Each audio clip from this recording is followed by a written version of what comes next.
What we often find is people look at individual lines at product level and they'll say, right, okay, how's this one doing? How's that one doing? And it becomes a bit of a scattergun approach, and also it's really time consuming. So what we found is by consolidating, like big businesses would, consolidating under product hierarchies and product types, then you can start to spot trends much quicker. So you can say, oh, actually, if I'm looking at clothing, for example, my dresses are working really well this week, and then you can drill down to it and say, well, what is it that's driving it? Oh, it's this one. Right, how can I then go and optimize it? And then you can look at something else and say, well, actually, my trousers aren't working. What is it that's pulling the performance of that one down? It's this one, it's not working because the price is wrong, or the shoot looks wrong on the website, or that we've had an issue with the fit. So all of those things, you can then pinpoint all of your products much quicker if you're looking at it from a holistic point of view and then drilling down.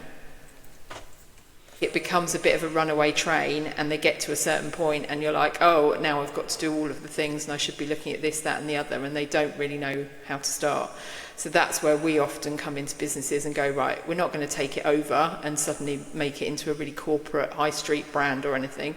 We just need to add a little bit of structure around it. I talk about it as being a bit like the Leaning Tower of Pisa, just trying to make sure it's not going to fall over so that it can keep going upwards. And it means that then you can look at the right areas rather than, like I was saying, look at those sort of scattergun approach. They're often not focusing on the right areas, or they're trying to keep growing their range, and therefore they've just got more and more products adding to the range, but they don't know what's working, what the focus should be. So that's when we have to then kind of go in and say, right, okay, actually these ones that are on the periphery aren't really adding much to the party. Let's get rid of those and let's really focus on what is driving the business. It's that whole 80-20 rule again of, like, 80% of your business is probably coming from 20% of your products. And while you shouldn't suddenly just shrink it right down, you still need to have, a nice balanced range for your customer. There needs to be a focus on, right, what is really driving it? What's the volume? How can we make sure that we really potentialise that and ultimately potentialise the profit as well in the business?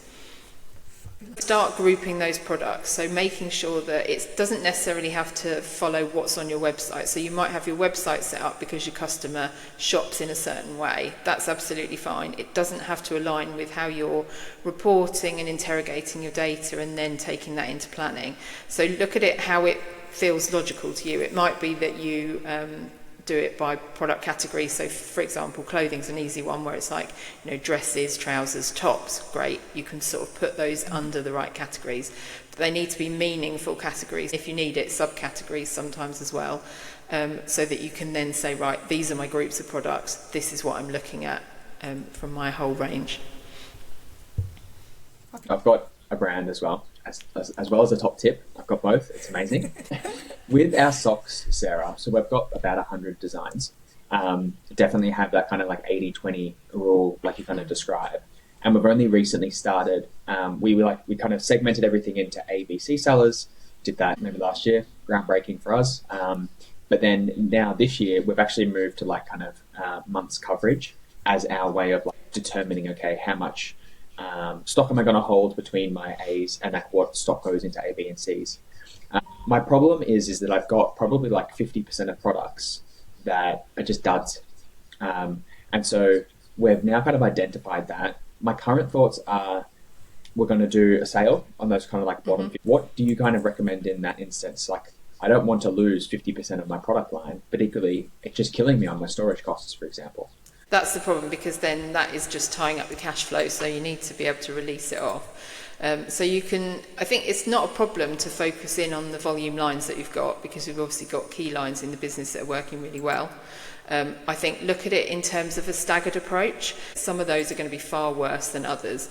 So instead of doing like a blanket, here's 50% off all of them, look at it as a staggered discount, so that you then start to clear it almost in a like continual line. So look at that and understand, right, these are not as bad as these ones, so these ones will be 50% off, these ones I only need to do 30% off, and that way you'll start to target the customer to the right products. And then you can think about it as well in another way of like, can you do bundling, things like that? So actually, can I start to give an offer on these particular socks? So actually, if you buy this sock, you get this one for half price. Or if you're actually just going to job some of it off, then it's like, well, actually, do we start giving it away as a gift with purchase to try and drive up then the sales number from your other bestsellers as a bit of an incentive to buy into those, basket thresholds, that sort of thing. So you can look at it that way as well. That's helpful, thank you. Yeah, so look at your cover on those, and that will give you the indicator of sort of where you need to tier those discounts, because then you can say, right, okay, these are the worst ones, they need the deeper discount, these ones aren't so bad. Because otherwise it's like when everyone puts a blanket discount on, everyone still buys into the bestsellers, so you'll save profit as well on those other ones that aren't quite as bad. So it'll make it much more palatable to get rid of it. But yeah, never be afraid, because actually it's an important thing to do, and it's clearer for the customer then as well, because you're focusing. Is there a link between product categories being better and more site traffic? It's more the back end that we're focusing on, but also then they still need to focus on the product categories and how the customer's shopping. So this is the thing, is, you know, it might be that they're completely aligned, and actually what you've got replicated on the website is exactly how you're planning and reporting and trading. Yep. But if a customer's shopping in a certain way, there shouldn't be a reason why you wouldn't go down that route in terms of reflecting that. If you've got occasion on the website, you might have all of those attributes within your data that you can then do a report on it and say, right, actually, how is wedding performing? How's bridesmaids? How's birthday parties, or all of that sort of thing as well. So you can cut it in different ways, but having your main core product categories as the starting point is really important, so that you can then start to get that holistic view and then do that funneling down. In terms of the website and the customer facing piece, it is understanding how they're shopping it. So looking at search terms that are going in on the website, you know, what are people searching for, can give you a real insight then into, well, how should I structure my website in terms of directing the customer to that point, because if it's too difficult for them to find certain things. So that's where looking at trends and constantly reviewing that and understanding, okay, what's trending at the moment, do we need to call that out on the nav bar, for example, can be really important. So whoever's doing the planning and understanding how much stock they need to buy should really be driving out what those product hierarchies look like, because they're the ones that need to use it in that way to understand what it is that they need to go and buy for the customer.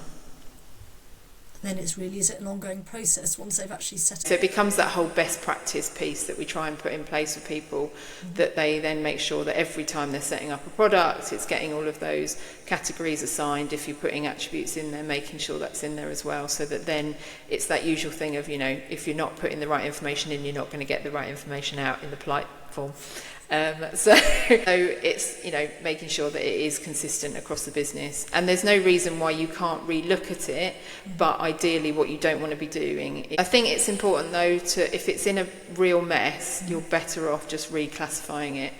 What we do with a lot of our clients when we come in and we set them up with reporting is we do that piece of work to say, right, what does the product hierarchy look like?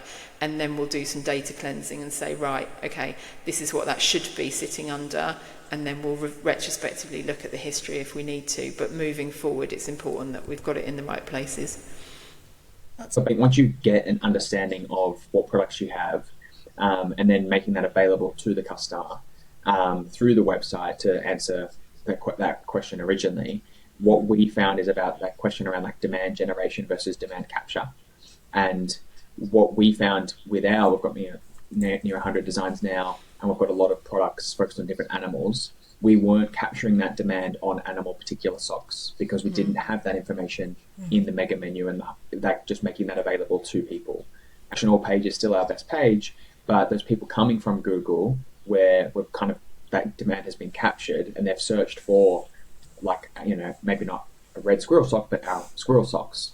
They've gone directly to that place, so it actually can drive additional demand and capture that demand that is out there. So Candid Founders on YouTube, basically, if you look at anything on Faire, what's that, you know, like, subscribe, follow for more, all that kind of stuff.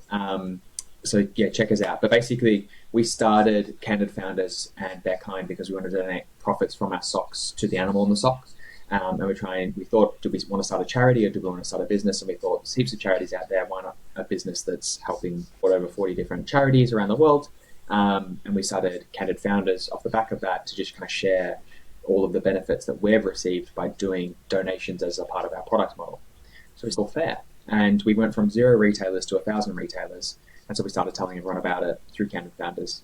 And I see so many product businesses that are selling through TikTok, you know, YouTube, Meta, all of those different platforms, but they're not selling to retailers. And obviously e-commerce is growing the fastest, but it's still less than half of where actually, commerce goes. And so up to these retailers really quickly. There's a whole bunch of stuff you can do, but, I think probably the most important stuff is, to Sarah's point, is make sure that people can find your products. So make sure your SEO is pretty good. Make sure you're labeling everything correctly. And then it's super simple these days to connect up through Shopify and other platforms to get into Faire. Now we do over 50% of our revenue through a B2B channel. So you definitely want to try and get through. So it's really for people who manufacture their own products. So they're the people who really will work well on Faire. Yeah, you definitely need that cost advantage. If you just think about it from like a pricing perspective, Sarah will know this much better than I, but you've got your RRP, say 10 quid, and then you're selling to a retailer at say 4 quid. Well, you need to be receiving that good at quite cheap price, probably under £1. And if you're drop shipping it to a retailer, you're probably drop shipping it at £4, so you're probably not making any money there. Might be a good way to test demand, but probably deep dive and make a decision on a product that you think could sell and go for it. That's what I would say. So if you're on Shopify, it's just a click of a button, put everything on. You want to give your retailers the full range. Retailers, they're not buying your product, they're investing. And why are they investing? Because they want to make money off the end of it. So they need to feel like you've got credibility. They need to feel like they're going to make a lot of cash back. And so how do you kind of maximize that? And every business is different. If I take, for example, my red squirrels, they're not going to sell as well in Brighton compared to my seahorses. And so how am I supposed to know that, again, to Sarah's point around, maybe you've got your sea life socks and you've got your kind of park socks. So you need to get, don't assume that you know the answer. Your retailer probably has got a pretty good idea. Amazing. Yeah, they're looking at the same sort of thing. So they're looking at their own product hierarchy and understanding what they want in their range to then be able to buy it from Andy. It is really simple. Get everything out from Shopify onto the platform. You've obviously got to apply and be approved. So you don't want to have kind of just a rubbish product that doesn't look too great. You need decent photography. Someone is going to be looking at your profile from Faire. And it's just about acquiring customers. Faire has a couple of goals. They want to make money and they want to get more retailers. So if you can bring more retailers to Faire and then have them transact on the platform, if you bring the customer to Faire, it's 0% commission. But then Faire will then cross-sell them to other people. So they're going to make money off the back of it. And then when customers keep coming back, we get about 80% of our sales come from someone that Faire has found for us. We pay 15% on that. Fine. I wasn't going to get the sale otherwise. Amazing. I had to pay the commission. So it's all about maximizing their commission, which will maximize your sales. So make sure everything's written down and looks great on your product titles, product descriptions. Fill out all the kind of subcategories, the meta fields that Faire can then merchandise your product effectively, just like you would do on Shopify. Make sure you're doing that on Faire, and then make sure you're introducing cold email, etc. The only thing I don't recommend, driving Facebook and Google ads to your Faire platform. Our preference is to drive those people on a B2B perspective, like on a B2C perspective, to your online store. Terms, it's a super process. There's no requirements on our side from operations. Order comes straight from Shopify, into Shopify into our 3PL, and then goes out. Super simple. I've never had a customer not pay through Faire.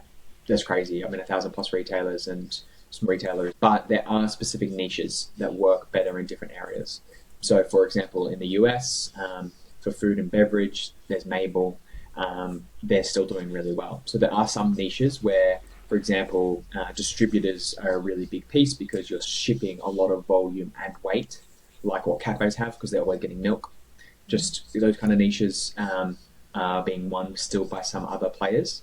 But, for example, with Faire, you basically just want to go, to answer your question, let's say, where are all the retailers? And all of the retail store, Careerweight, it's a little bit, but there's not heaps. They just didn't win the platform war. It's like the cost that the commission that you're spending, I always think of it as like a marketing spend, because you are getting your product in front of a lot more eyeballs. So it always feels a bit more palatable then, although you obviously want those D2C because you get better margin. Actually, this is a really good way of growing your brand and growing your reach to make sure that your product's in front of far more people. So it's a good way to do it.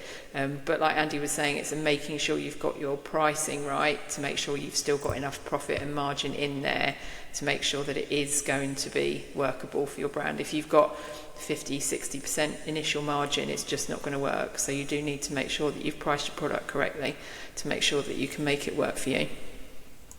Candid Founders on YouTube, please, guys. We're a very small channel, very cute channel, so please like, subscribe, follow for more.